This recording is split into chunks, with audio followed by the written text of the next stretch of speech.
Nous allons passer au dépôt des gerbes des fleurs. Bishop Greg, pendant qu'il avance, il est déjà là d'ailleurs, on acclame pour le Seigneur. Alléluia. Gloire à Dieu. Yeshua.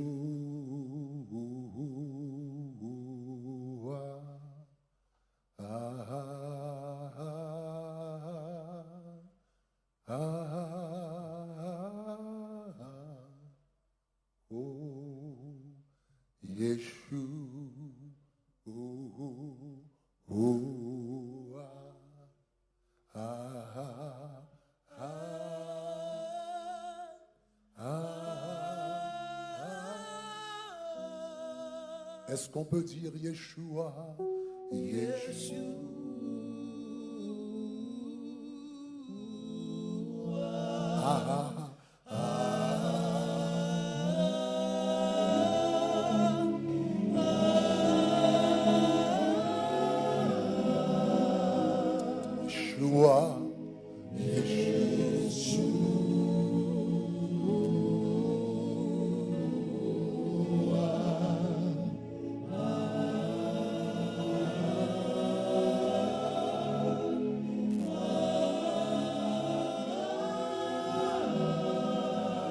Encore Yeshua.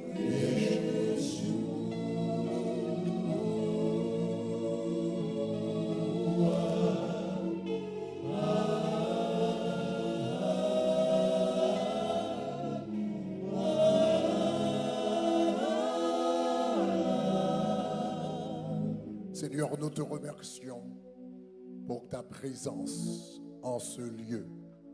Nous te remercions pour ta présence ici, dans ce stade.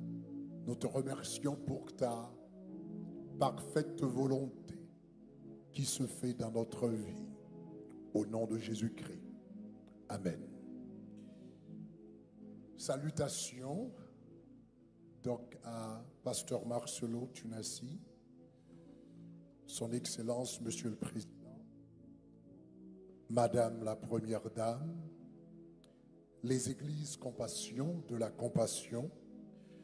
Je vous apporte les salutations de la famille Shekinah, Tabernacle de Gloire, du corps de Christ en Haïti et de toute la nation haïtienne d'une façon générale.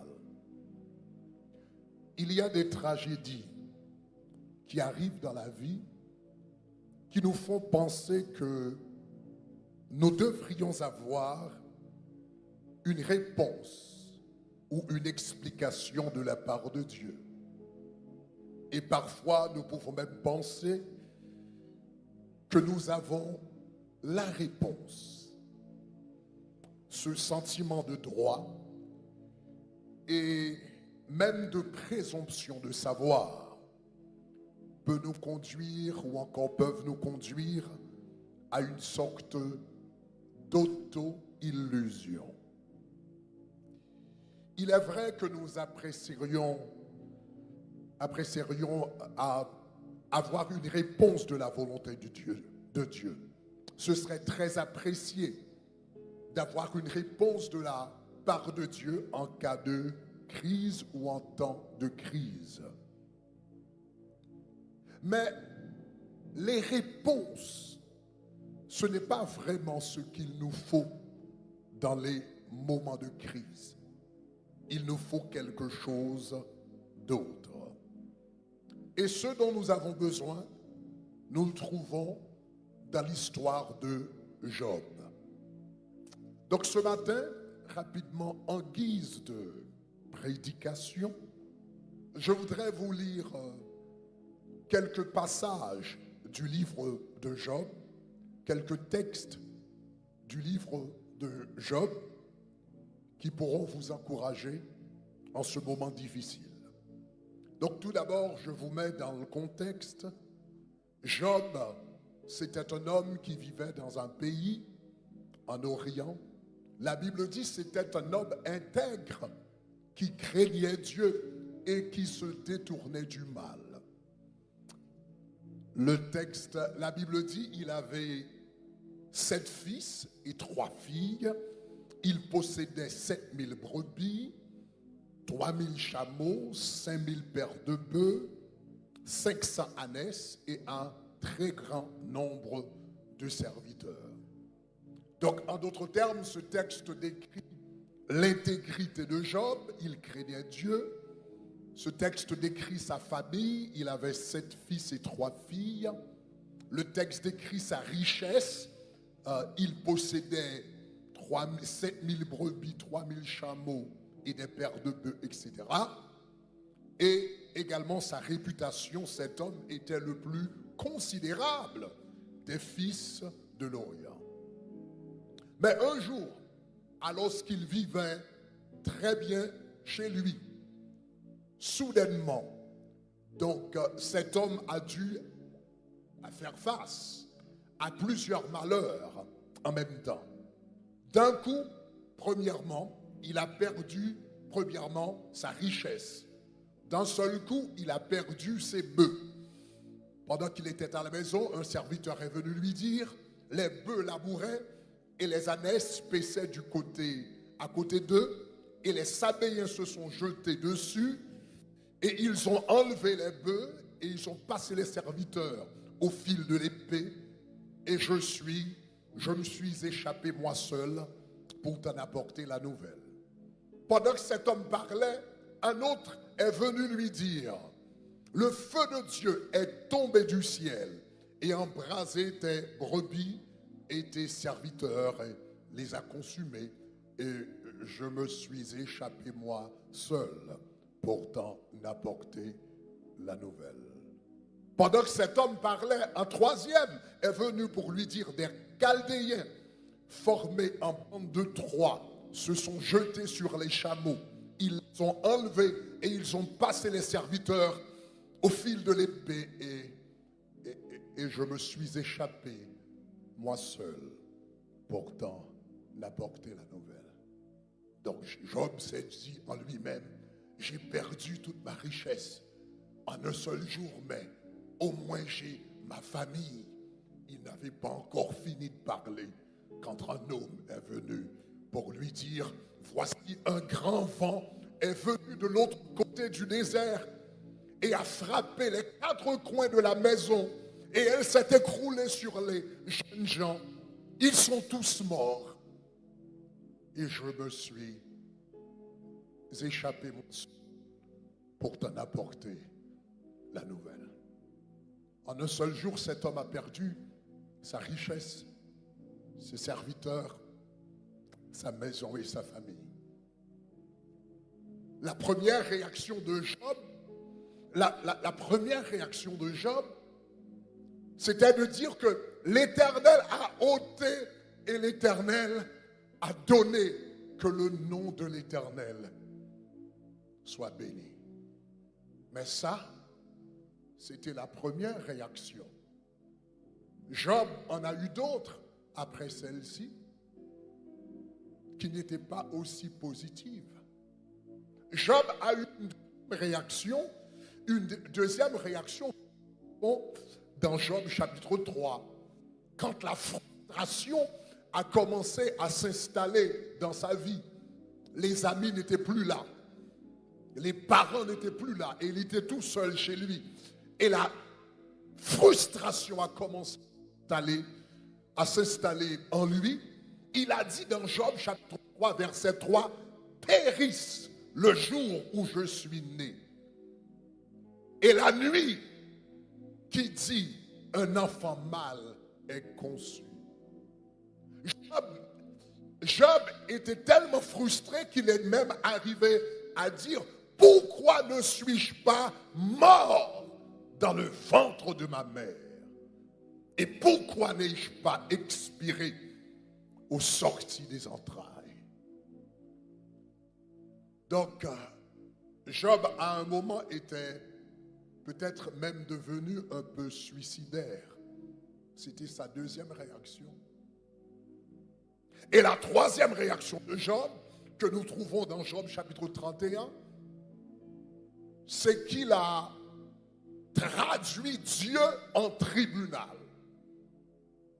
Il a dit, après un temps, il a dit, mais c'est pas correct, c'est pas juste. Donc, Job chapitre 31, verset 1er, Job dit, j'avais fait un pacte avec mes yeux que je n'aurais pas arrêté mes regards sur une vierge. Généralement, quand des hommes ont du succès, quand ils sont prospères économiquement, ils ont tendance à utiliser leur richesse pour, je ne sais pas, pour se procurer de dizaines et dizaines et peut-être centaines de femmes comme Salomon. Mais Job a dit, moi, j'étais prospère, j'avais de l'argent, j'étais le plus considérable des fils de l'Orient, mais je n'ai jamais commis d'adultère.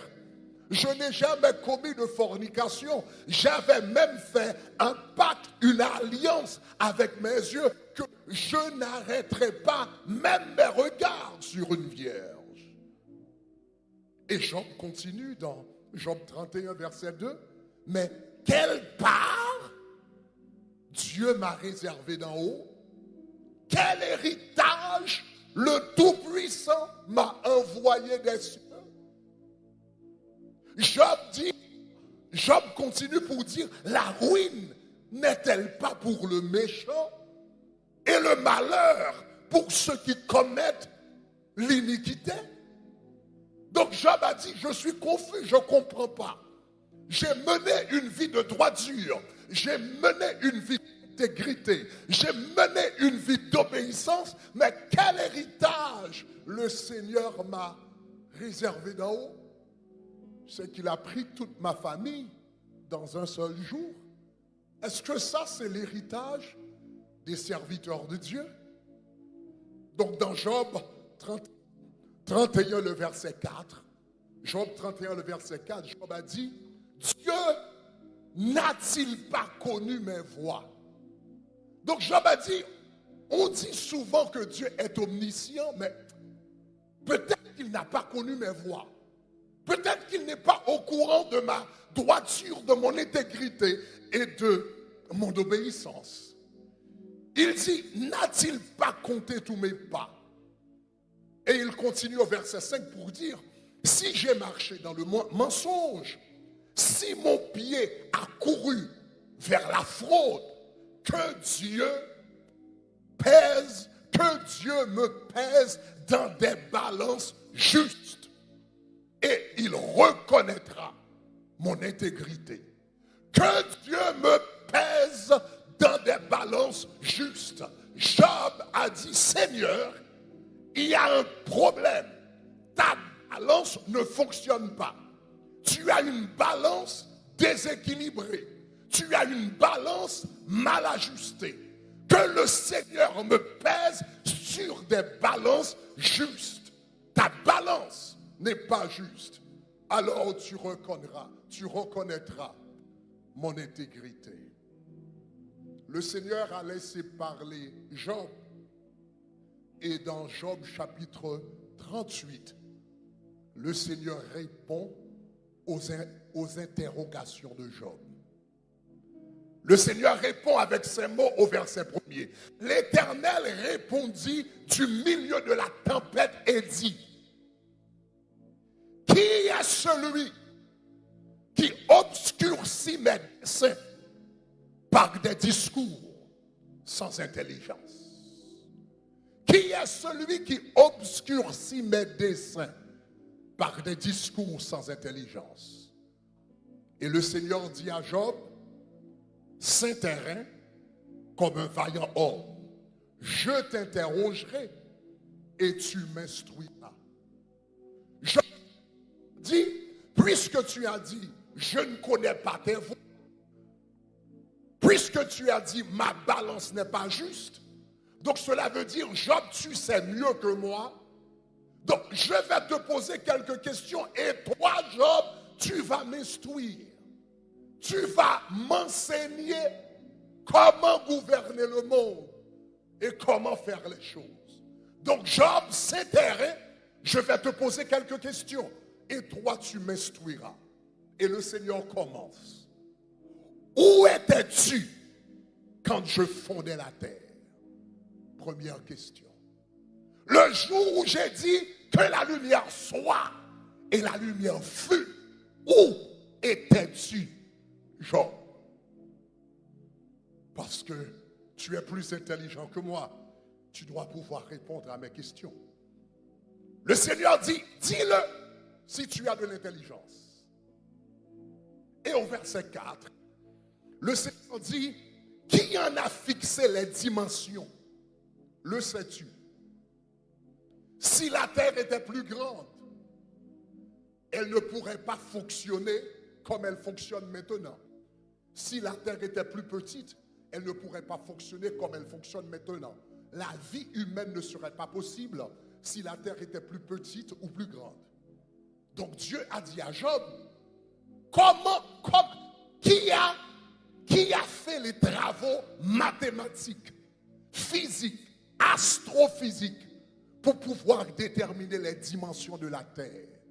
Job, réponds-moi. Le Seigneur a dit à Job, sur quoi ces bases sont-elles appuyées? La terre, c'est comme une balle au milieu de l'espace. Il n'y a pas de colonne, il n'y a pas de pilier, il n'y a pas de poteau. Et pourtant, la terre continue à fonctionner au milieu de l'espace, sans aucune base. Job, explique-moi ce mystère.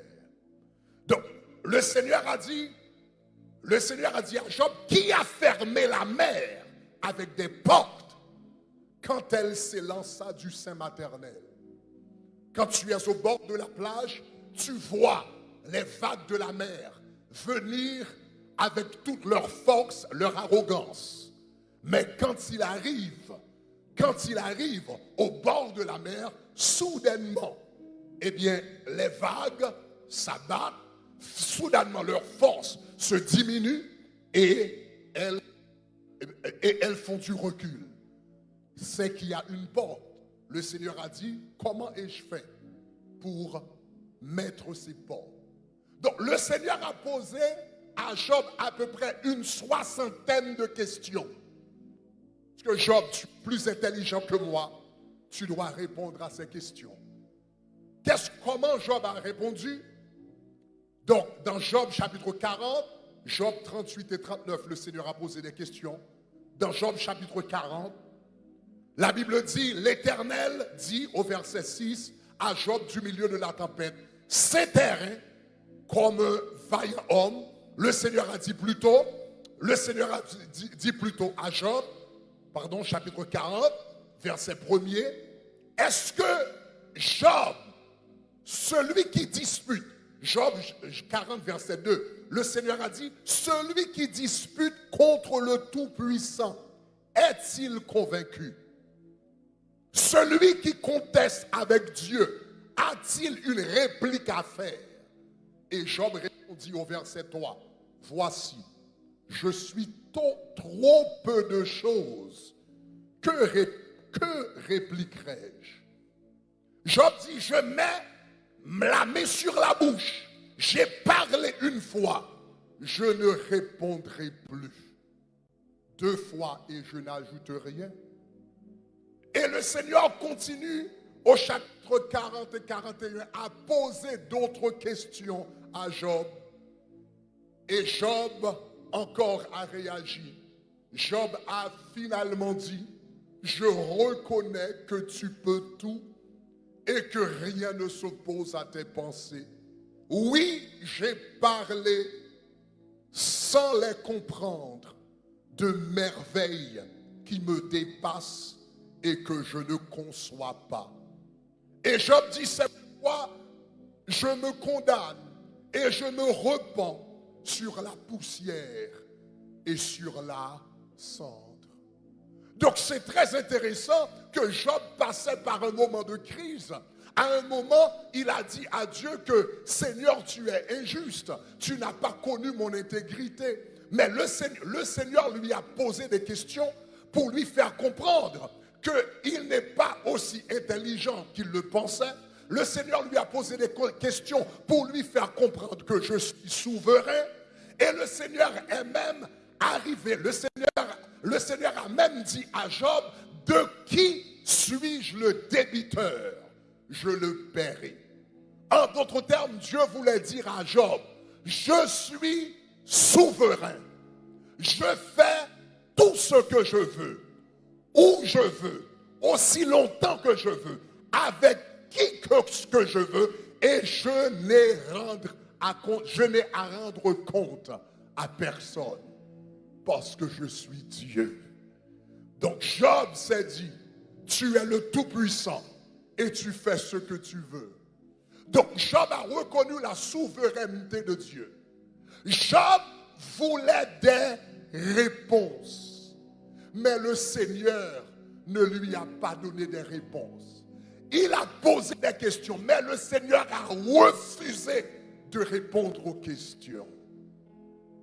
Mais si le Seigneur ne lui a pas donné de réponse, qu'est-ce que le Seigneur lui a donné? Puisqu'il n'a pas répondu à ces questions, qu'est-ce qu'il lui a donné? Job nous dit, mon oreille avait entendu parler de toi, mais maintenant, mon œil t'a vu.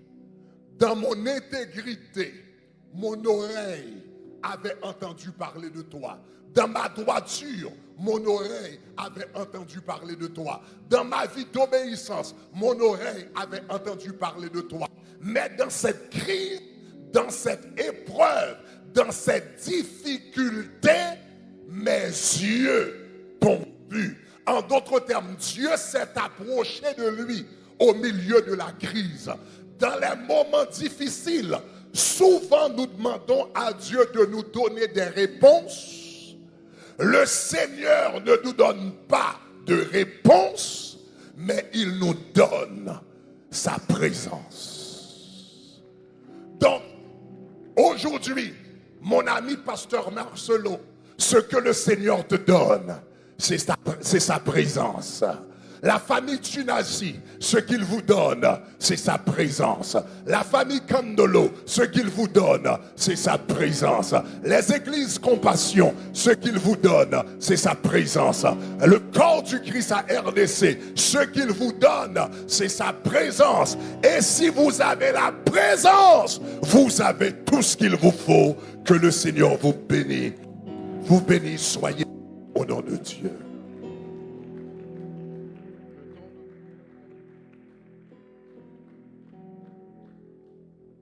Est-ce que tu peux acclamer comme il se doit pour le Seigneur?